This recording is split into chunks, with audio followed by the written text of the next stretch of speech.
예, 안녕하십니까. 휴일 잘 보내고 계십니까?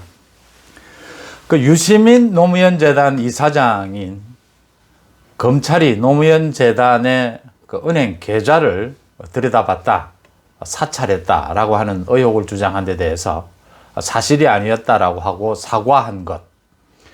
여기에 대해서 많은 얘기들이 나오고 있습니다.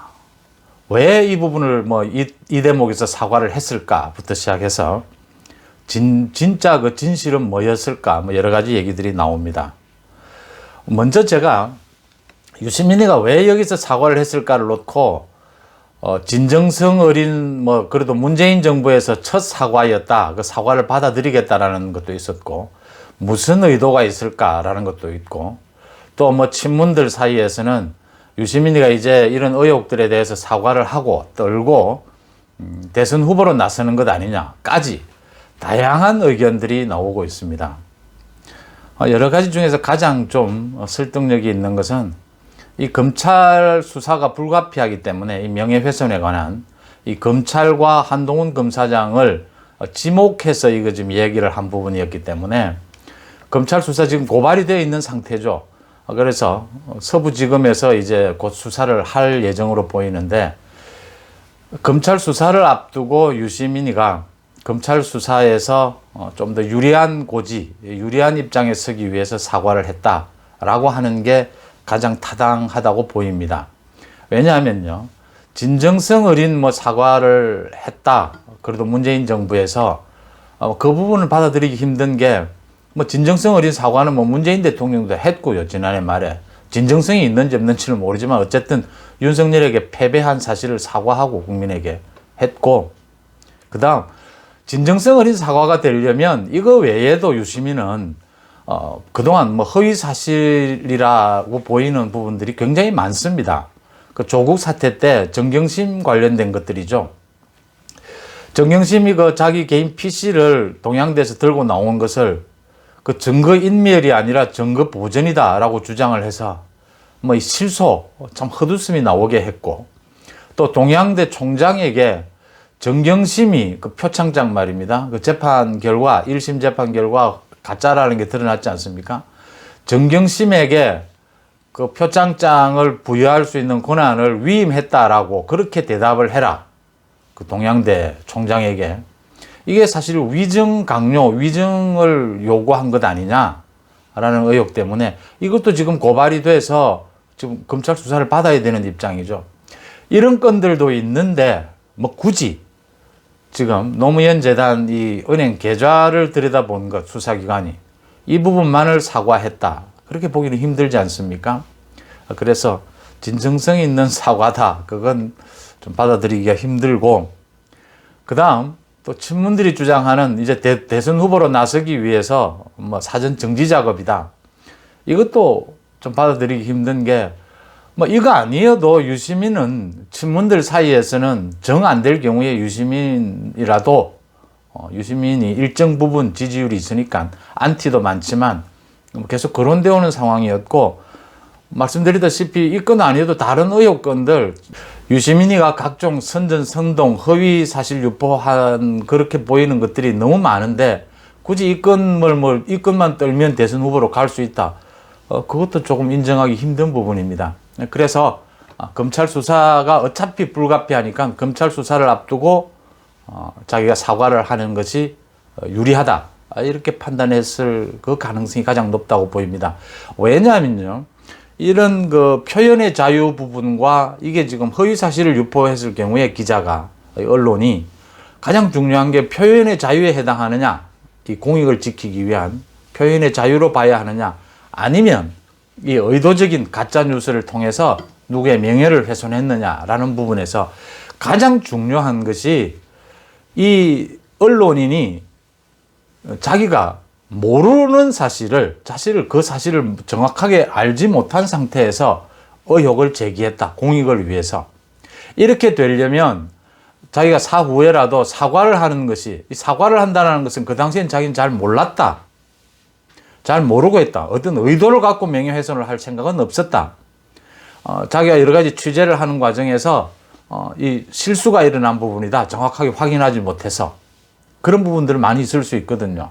가장 중요한 게 의도하지 않게 명예훼손이 일어났느냐 아니면 명예훼손을 의도했느냐, 이것이 가장 중요하기 때문에 그 부분을 겨냥해서 사과를 했다, 이렇게 보입니다. 일단 내용을 좀 들여다보면요, 유시민이가 이 노무현 재단에 대한 은행 계좌를 수사기관에서 누군가가 사찰했다라는 의혹을 제기한 게 2019년 12월입니다. 그러니까 검찰이 조국에 대한 수사를 하고 있을 당시입니다. 검찰을 공격한 것이죠. 유시민이가 이걸 계속해서 주장을 했고, 은행 계좌를 자기가 어딘가에서부터 확인했다, 그 출처는 밝히지 않았어요. 누구라는 걸 지금도 밝히지 않고 있습니다. 지금 이게 가장 중요한 포인트가 될 텐데, 자기가 확인을 한 바에 의하면은 노무현 재단 은행 계좌와 자신과 자신 가족들에 대한 은행 계좌를 수사기관이 들여다본 사찰을 한 흔적이 보인다, 이런 의혹을 계속 제기를 합니다. 물론 검찰은 부인을 계속 했고요. 또 한동훈 검사, 당시에 대검찰청의 그 반부패 강력부장이었죠. 한동훈 부장이 있는 그 대검에서 들여다봤을 가능성이 높다, 그런 의혹이 높다, 이렇게 이야기까지 하자 한동훈 당시의 검사장이 3번인가를 부인을 했습니다. 아니다라고. 그렇게 부인을 하는 이런 사건이었습니다.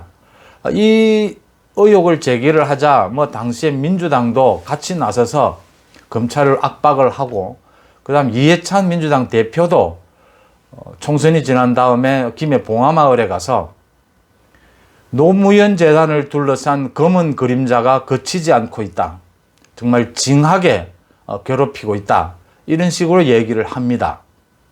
그것도 유시민이가 이야기하는 이 검찰의 사찰, 이 이야기 아니었느냐, 이렇게 보입니다. 그런데 처음부터 저는 이 사건이 의혹을 유시민이가 제기할 때부터 이게 의심이 드는 부분들이 이 대목이었습니다. 이게 뭐 친문 지지층들에게는 또 엄청난 반향을 불러일으키고 뭐 민주당까지 나서서 검찰을 공격했는데, 이런 겁니다.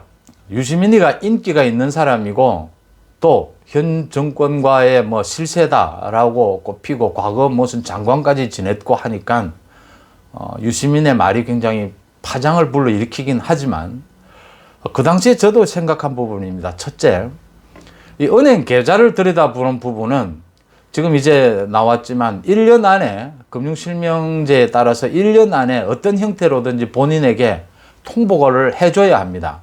또 은행 계좌를 누군가가 들여다봤다면 그 기록은 계속 남아 있습니다. 그러니까 유시민이가 이 의혹을 제기할 때 유시민이가 이 의혹이 거짓이다, 아니면 진실이다라고 언제라도 이게 드러날 수 있다는 것을 알았다는 겁니다. 그 다음 한동훈을 비롯해서 검찰 쪽에서도 부인을 했는데, 검찰 쪽에서도 이게 은행 계좌를 들여다본 부분은 언제든지 확인이 되는 부분입니다. 그러니까 거짓말을 할 수가 없는 부분입니다. 이거를 평소의 경우에는요. 이런 경우에 유시민이가 의혹을 제기한 것, 저걸 어디까지 믿어야 하느냐. 왜냐하면요, 그 의혹을 해소하기 위해서 당장이라도 어떤 뭐 고소고발 조치가 있다든지 해서 그 문제를 점검하면 당장 진짜냐 거짓이냐가 드러나는 문제거든요. 은행 계좌를 누군가 들여다본다라는 부분은요. 자, 이런 내용 때문에 이것을 대부분의 합리적인 사람들은 믿지를 않았죠. 저것은 선전선동일 가능성이 높다라고 본 것이죠.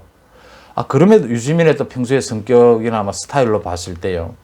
그럼에도 이제 뭐 친문 쪽에서는 반향을 불러일으키고 민주당은 또 이걸 가지고 검찰을 공격하고 또 이해찬까지 나서서 이런 얘기를 하는 것을 보고 저 사건이 마무리가 되는 건 지금입니다. 그러니까 2019년에 했으니까 지난해 말이 이제 1년 안에 본인에게 통보가 돼야 되는 거죠. 이 계좌를 들여다 봤는지 안 봤는지를. 이제 그렇게 되니까 유시민이가 이제 사실을 이야기를 한 거죠. 자기가 잘못 알고 있었다. 사과한다. 검찰을 악마로 보면서 확정 편향에 빠져 있었다. 자기가 어떤 책임이라도 지겠다. 이런 식으로 얘기를 했는데, 끝까지 유시민은 가장 중요한 게 한동훈 검사장이 유시민이 사고가 있고 난 다음에 바로 이야기한 부분입니다. 어떤 자기가 필요한 조치를 취하겠다. 하지만 가장 중요한 것이 그겁니다. 자기가 이 정보를 누구한테서 받았느냐라는 겁니다. 자기가 그러니까 확인을 어떻게 했느냐라는 부분입니다. 이게 지금 명예훼손에도 결정적인 사안이 되고 또 일반적으로도 지금 유시민쯤 되니까 뭔가 확인하지 않았겠느냐라는 데서 지금 이게 신빙성이 있어지는 부분이거든요. 그런데 이건 언젠가는 확인이 누군가 해도 확인을 할 수 있는 부분이기 때문에 유시민이 설마 거짓말 하겠나라고 되는 겁니다. 그런데 지금 이걸 거짓말 한 겁니다. 유시민에 의하면은. 근데 저는 그 당시에도 믿지 않았던 게 유시민에 대해서는 뭐 아시지 않습니까? 너무 싸가지 없는 말을 잘한다 뭐 이런 이야기도 나오고 그 동양대 문제에서도 봤다시피 필요에 의해서 굉장히 말을 이렇게 거짓말이나 꾸며서 하는 말들을 그동안 굉장히 많이 해왔기 때문에 믿어서는 안 되는 사람인 것이죠. 그래서 저는 당시에도 믿지 않았는데 유시민은 나중에 드러날 망정 거짓말을 할 수 있는 사람이라고 봤는데 근데 보통 경우에는 저게 곧 드러날 건데 그 다음 유시민쯤 되는 입장에서 설마 거짓말 할까라고 생각할 수 있는 겁니다. 유시민이 그 부분을 파고든 거죠. 자, 이제 중요해진 건 그겁니다. 도대체 유시민이가 이거 완전히 거짓말인 걸 알고 선전선동을 했느냐? 아니면 조금이라도 뭔가 정보를 받고 자기 나름대로 확인을 해봤느냐라는 부분입니다. 그 부분이 가장 키포인트다. 이 건에 있어서. 유시민이 그 노무현 재단 그 은행 계좌를 누군가 수사기관에서 들여다봤다라고 하는 부분을 유시민이가 그 근거가 어디에 있는지를 정확하게 제시하지 못한다면 유시민은 나쁜 의도로 가짜 뉴스를 한 것입니다. 선전선동을 한 것이죠. 이게 거짓이라는 걸 알면서도 검찰을 공격하기 위해서 이 의혹을 터뜨린 겁니다. 그렇다면 아주 심각한 죄로 이것은 처벌을 받아야 한다 이렇게 보입니다.